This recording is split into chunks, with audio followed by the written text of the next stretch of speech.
Losing a spouse can feel like the world has turned upside down, filled with the weight of grief and a multitude of decisions that now rest on your shoulders.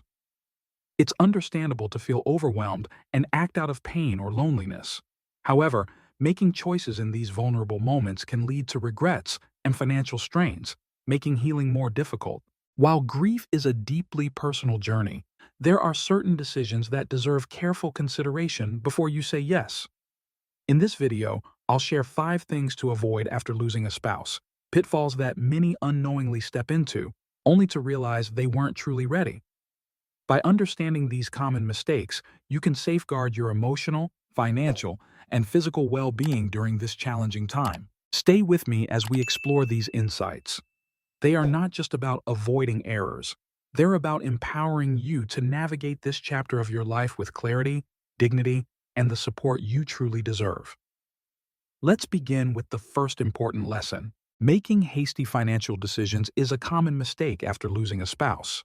It's easy to feel the urge to act quickly, confronted with bank accounts, insurance policies, and the question of your home. In the midst of grief, it may seem that immediate action will bring stability, but remember, grief can cloud your judgment. Decisions made in the heat of emotion may not serve you well in the long run. Many recently widowed individuals feel pressured by caring friends, advisors, or even their own urgency to sell their homes or make large investments. But this time is meant for emotional adjustment, not risky financial moves. Let's reflect on the story of 74-year-old Margaret. After losing her husband, she felt compelled to downsize her home based on the advice of others. It seemed practical, less maintenance and lower expenses. But after a few months in her new apartment, she realized she had acted out of fear and missed the comfort of her familiar surroundings.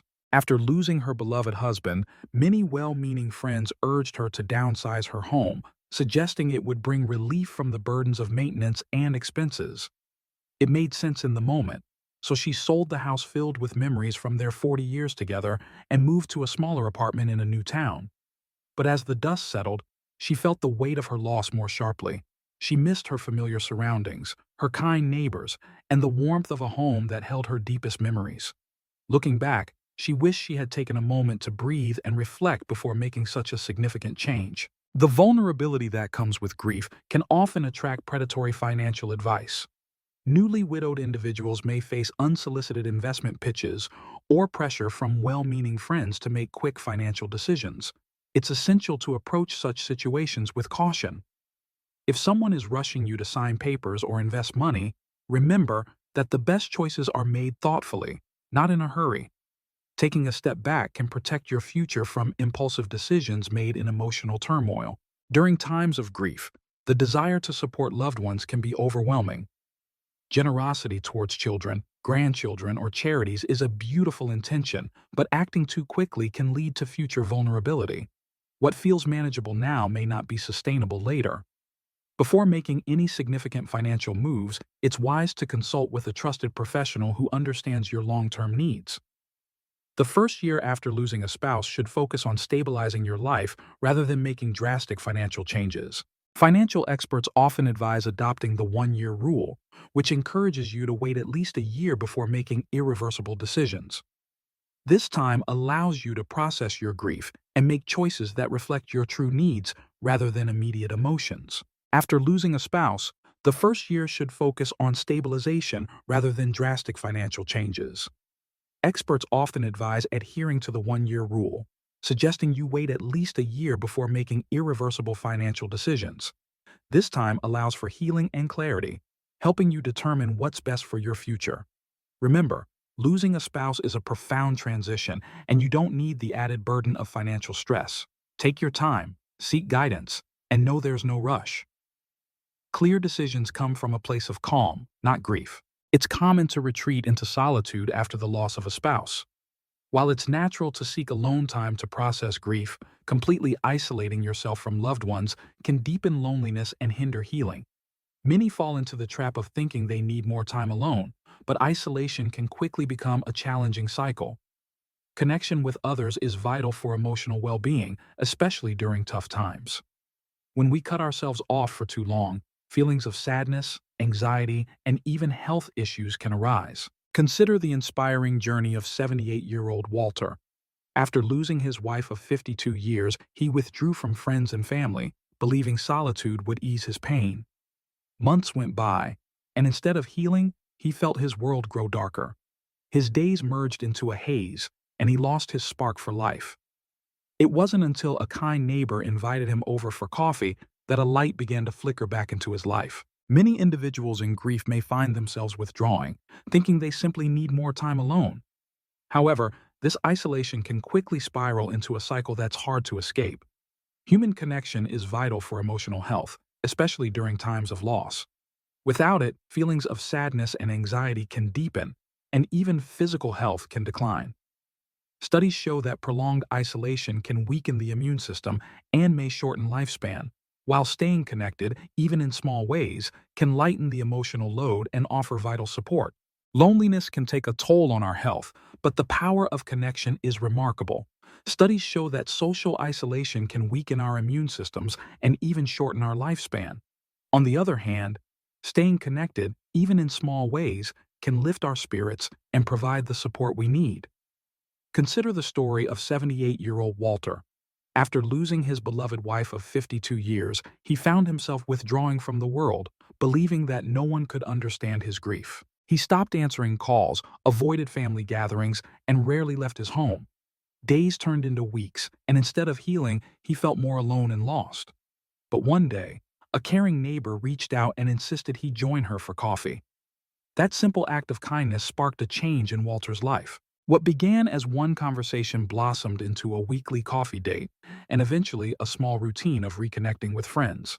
As Walter engaged more with others, he felt a weight lift from his heart. It wasn't that his pain vanished, but he discovered he was not alone in his struggles. Remember, it's not about forcing yourself into big social gatherings right away. It's about taking small steps to connect. Whether it's answering a phone call, taking a brief walk with a friend, or even joining a support group, these little actions can keep loneliness at bay. If you're not ready to talk, that's perfectly fine. Just being around others, even if you're simply listening, can remind you that life goes on and that support is always there for you. During times of grief, it's common to push away those who care most. You might feel irritable or exhausted, thinking that others can't possibly understand your pain. But remember, shutting people out can create unnecessary distance. Your loved ones may not have the perfect words, but their presence alone can be a source of comfort and strength. Embrace those who reach out. Together we can find healing and hope. Letting others in gradually can offer warmth and solace, even when words fall short. It's vital to seek connection with those who truly understand your journey. Joining a grief support group, participating in community activities, or finding an online forum can be incredibly healing. Sharing your feelings with others who have walked similar paths can validate your emotions, reminding you that you are never alone in this experience. Grief doesn't follow a timeline, and there's no single way to heal. However, isolating yourself can make the journey feel heavier. Finding little ways to reconnect with others at your own pace can strengthen you, provide support, and even spark moments of unexpected joy. Remember, you don't have to bear the weight of loss all by yourself. There are caring souls around you, ready to help you move forward one step at a time. If you're still with me and finding value in these insights, please comment number 2 below to let me know you're here. Also, if you haven't subscribed yet, I encourage you to do so and turn on the notifications. Your support means so much and helps spread these uplifting messages to others who may need them. Now, let's talk about an important aspect, our health and well-being. After losing a spouse, many find themselves so engulfed in grief that they neglect their own health.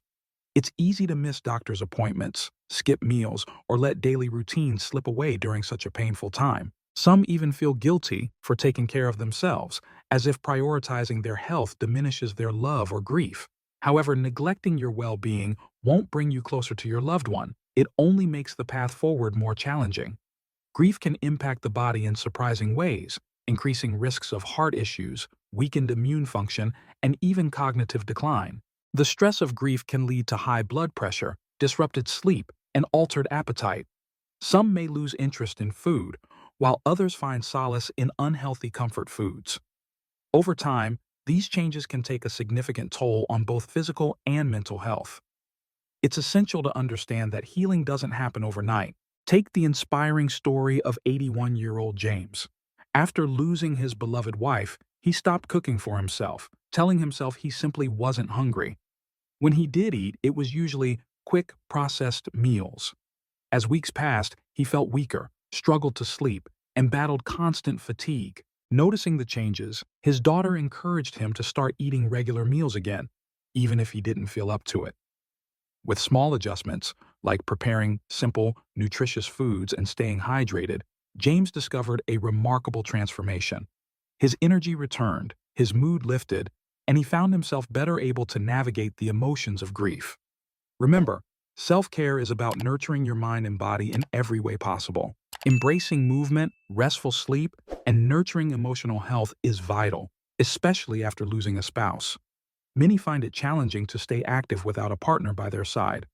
However, even a short daily walk can significantly reduce stress, uplift your mood, and enhance longevity.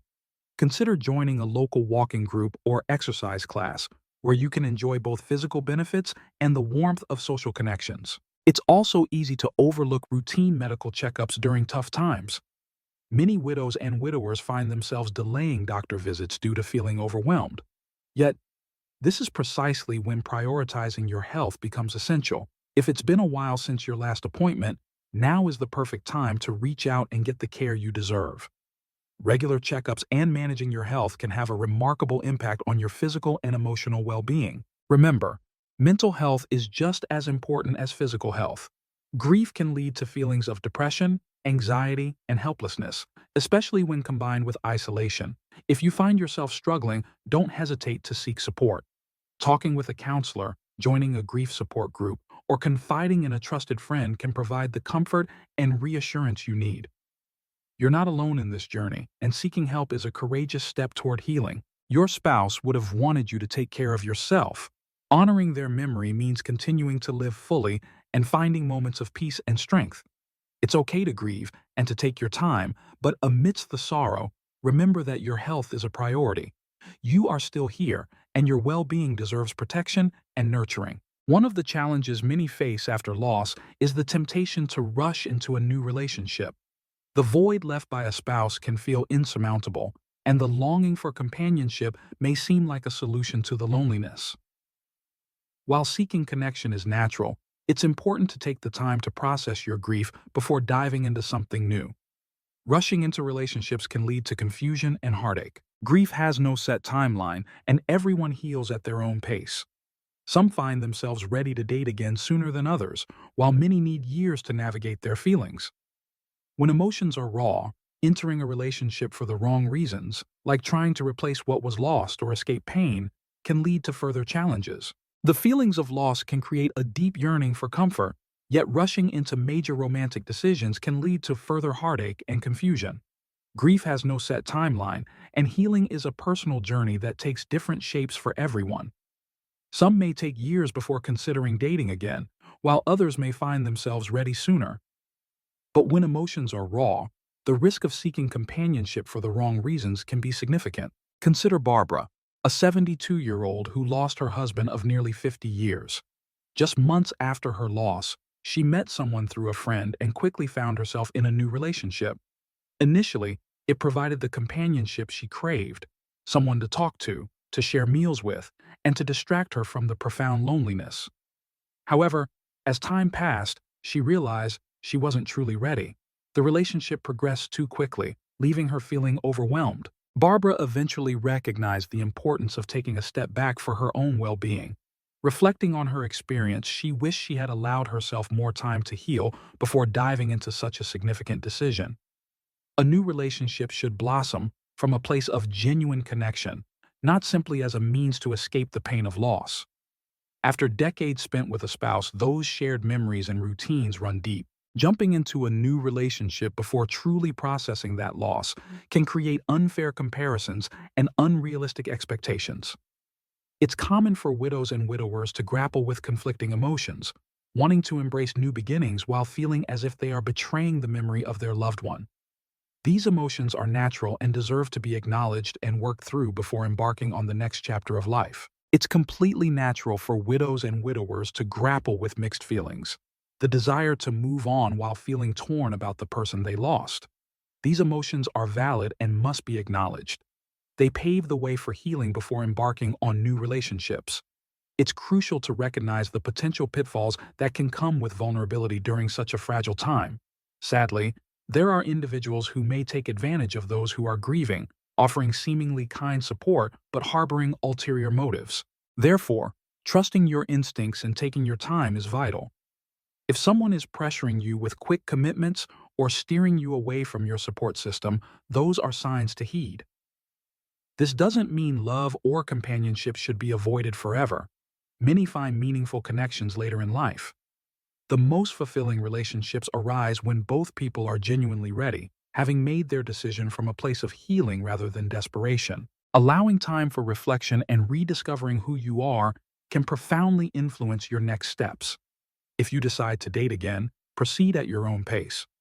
Understanding what you truly seek in a relationship is essential, ensuring you enter it for the right reasons. Discuss your feelings with trusted friends or family members, and remember that the decision is ultimately yours to make, free from external pressures. Grief and healing are unique journeys for each individual, with no rush or set timeline. Prioritizing your well-being is essential, setting the stage for any new relationship to flourish on a bedrock of strength, peace, and authentic companionship. If you're still watching and finding these insights meaningful, please comment number 4 below to let me know you're engaged. And if you haven't subscribed yet, consider doing so and turning on notifications so you don't miss any uplifting content we create to inspire you. Now let's explore another aspect, the challenge of letting go. One of the most difficult tasks after losing a spouse is deciding what to do with their belongings. Each item is a treasure trove of memories, and the thought of parting with them can feel like losing your loved one all over again. Many find themselves holding on to every piece of clothing, every cherished item frozen in time, fearing that moving anything means erasing the life they shared. While it's perfectly understandable to want to hold on tightly, the journey of healing often involves finding a balance. Letting go doesn't mean forgetting. It means honoring the love shared while allowing space for new memories to blossom. Through gentle steps, we can learn to cherish the past while embracing the future, transforming our living spaces and hearts into places of hope and renewal. If you resonate with these insights and want to continue this journey together, please comment below. Remember, every step you take toward healing and growth is a testament to your strength and resilience. Your support not only encourages us, but also creates a community where we can uplift each other. Let's move forward with hope and positivity as we navigate this beautiful journey of life, one story at a time. As we continue to explore the process of letting go, embracing change can be a powerful step. Many have found solace in sharing their stories and experiences with others who understand the journey. Each shared moment brings us closer to healing and reminds us that we are not alone. In this shared experience, we can find strength, comfort, and the courage to let go while holding on to the love that remains in our hearts. Grief can sometimes feel like a heavy weight, making it tough to heal and move forward. It's completely natural to hold on to sentimental items. There's no rule saying you must part with everything. However, if you keep an entire home as it was, it can turn into a shrine of grief instead of a sanctuary of comfort. Over time, rather than bringing you peace, this can serve as a constant reminder of what you've lost, making it harder to embrace a new chapter in life. Take Harold, a 76-year-old who, after losing his beloved wife of 55 years, left everything just as she had it. Her shoes still by the door, her clothes untouched in the closet, and her favorite chair waiting quietly. At first, he thought it was a way to keep her close, but as months passed, he felt stuck, trapped in an emotional loop. Slowly, he began to donate some items while keeping a few precious mementos. This act brought him a wave of relief. It wasn't about erasing memories. It was about creating space for healing and new experiences. Letting go doesn't mean forgetting or loving less. It's about giving yourself room to breathe. You don't have to make dramatic changes all at once. Start small. Choose a few cherished keepsakes, like a piece of jewelry, a handwritten note, or a beloved photo, and create a special corner for them. When you're ready, gently sort through other belongings, deciding which truly resonate with you and which might be taking up space. Remember, it's your journey. Sometimes loved ones might pressure you to clear things out. While they mean well, only you can decide your timeline. If you're not ready, take your time. At the same time, be mindful that holding on out of guilt or fear can prolong sadness. There's also a beautiful balance in repurposing items instead of just removing them. Some find comfort in transforming an old shirt into a quilt, creating a memory book from letters, or passing down cherished items to family members who will treasure them. This way, their memory lives on in a meaningful way. Ultimately, grief is not about objects. It's about love, memories, and the bond you shared. No item can replace a person, but clinging to everything won't bring them back either. Letting go in thoughtful ways is not an act of forgetting. It's honoring their memory while also opening the door for your own healing. Moving forward doesn't mean moving away from them. It means carrying them with you in a way that allows both love and life to coexist. Losing a spouse is one of life's most profound challenges. It changes everything, the way you live, think, and envision the future. Yet, amidst the grief, remember that each decision you make during this time can either support or hinder your healing journey. That's why it's crucial to say no to certain things, like rushing financial decisions, isolating yourself, neglecting your health, jumping into new relationships too soon, and holding on to everything without allowing for change. Each of these choices can profoundly impact your ability to heal. Embrace the journey, allowing love and life to flourish together. As we navigate through life, it's essential to remember that grief is a personal journey. There's no set timeline or prescribed way to heal. Embracing this truth can empower us to face our emotions with strength and clarity. It's important to recognize that healing doesn't equate to forgetting. Instead, it's about cherishing the memories of our loved ones. Moving forward means carrying their spirit with us as we seek purpose, peace, and even joy in the future. What resonates with you on this journey? Which insights do you find most valuable as you honor your loved one's memory? We invite you to share your thoughts in the comments below. Let's inspire each other by discussing one key takeaway from today and how you plan to incorporate it into your path ahead. Your reflections matter deeply to us, so please don't hesitate to share. Reading your comments fuels our passion and encourages us to create more uplifting content. If you found this video meaningful, please like, subscribe, and share. Your support enables us to continue our mission of spreading positivity and inspiration. Thank you for being part of our community, and we can't wait to connect with you in the next video.